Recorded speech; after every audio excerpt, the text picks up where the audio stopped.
Parents, this is exactly why 99% of students will never score above a 1500 on their SATs. For those of you guys who don't know me yet, my name is Jared Wynn. I'm the founder and director of Geometry Guru's SAT Prep, and at this point in my career, I've helped hundreds of students increase their SAT scores so they can go to their dream colleges or qualify for scholarships. With that being said, family, let's get straight into it. Here's exactly why 99% of students never get past the 1500 score. The first reason is they have no diagnosis. What a lot of students do is that they try to just blindly start SAT prep with no plan. What I mean by that is they don't know what their weaknesses are. They don't know exactly, they don't even know what they don't know at a certain point, right? And they just try to do Khan Academy, or they just try to do Blue Book, right? With no real direction, right? Let me just put it this way.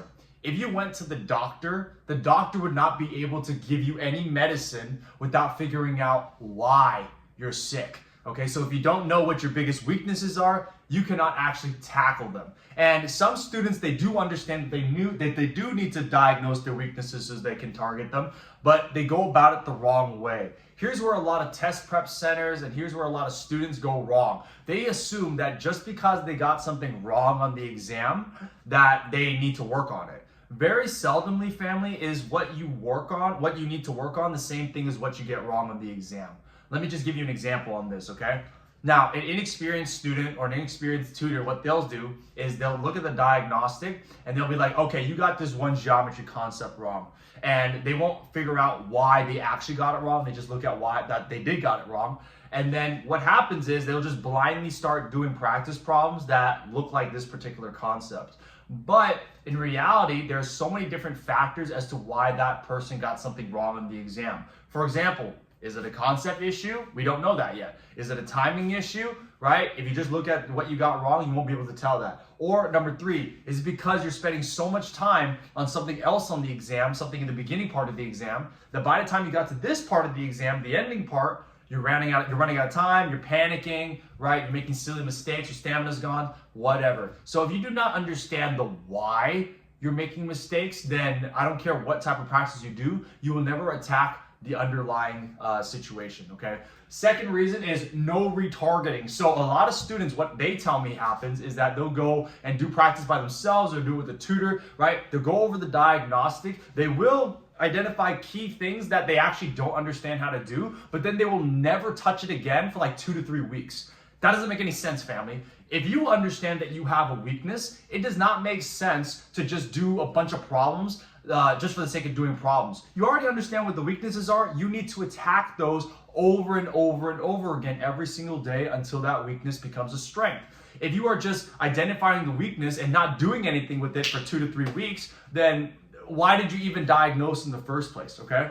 Because it takes weeks of drilling things over and over again for it to finally click in your brain. The third reason is no structure, no accountability. Now, what do I mean by that? What I mean by that is this. A lot of students, they think that they can, balance sports, extracurriculars, AP classes, SAT, right? But the problem is that no one ever shows them how to actually balance those things, right? Now, if they're not able to balance those things, then everything kind of suffers. So if you don't have a structure of what you need to do every single day for SAT, you're just gonna put that off to the side, right? Because a lot of students, what happens is SAT becomes a secondary or tertiary to a sport or an AP class, so then it gets pushed off to the last minute and they end up getting their butts kicked because they put it off to the last minute, okay? This kind of goes into with the lack of accountability as well. If you do not have someone in your corner to tell you what to do on a week-by-week basis, then most likely you're just not gonna do it. Very few students are actually that self-driven or that self-disciplined to do something without anybody telling them what to do, okay? So you gotta make sure that not only does somebody tell you what to do every single week, but holds you to that structure as well, or else you're just not gonna get anywhere, all right? Now, the next one is no simulation. What do I mean by this? So many students, what they do is that they work with, they either don't do enough practice exams, like they just do nothing but practice problems and expect that to translate over, or they'll do too many practice exams, as in they'll do practice exam after practice exam after practice exam, right?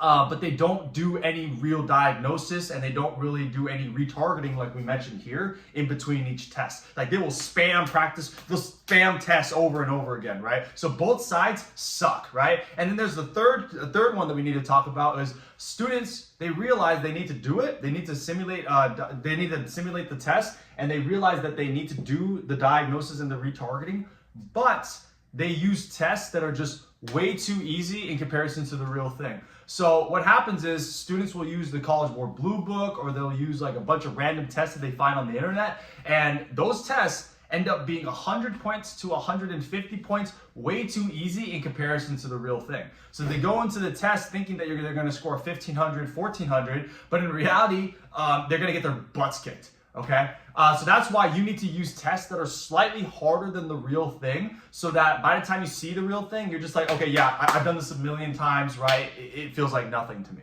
Okay, so you got to make sure that you do enough tests, but also not too many tests in a row. But also you got to make sure that the tests are slightly more difficult than the real thing, okay? Because if you don't do that, you're going to get a really bad experience in the time when you actually take the exam, just because it's so much harder than anything that you ever done before, okay?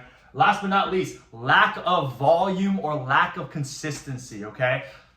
Family, there are some students out there, right? You might not even need to do all this. You just need to do more, right? You just need to do more stuff. You have no idea how many students I come across, right? And they tell me, Jared, it's a targeting issue.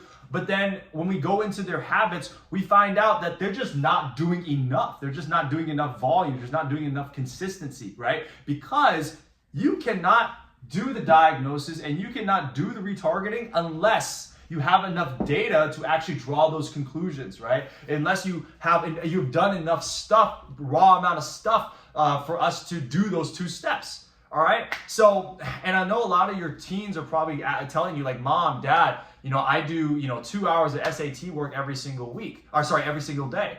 But reality is they're probably not. They probably have their phone out, watching TikTok, YouTube, Instagram, whatever, right? It's not real work that they're doing, right? They're just wasting time just doing a bunch of other stuff. How do I know this? Because I have so many students when they first come into the program, right? We look at what they say before coming in, they did 1 to 2 hours a day, but then they come into our program and it's like, no, you're not. We track you every single week. You're not actually doing that amount of work, okay? So most of the times, family, it may not even be like a, diagnosis or a retargeting issue. Sometimes it just comes down to the consistency and the amount of volume that they're doing, okay?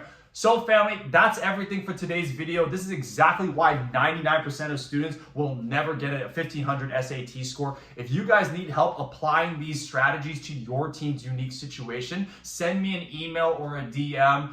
No obligations. I just want to point you in the best direction, okay? Until then, I'll see you in the next video.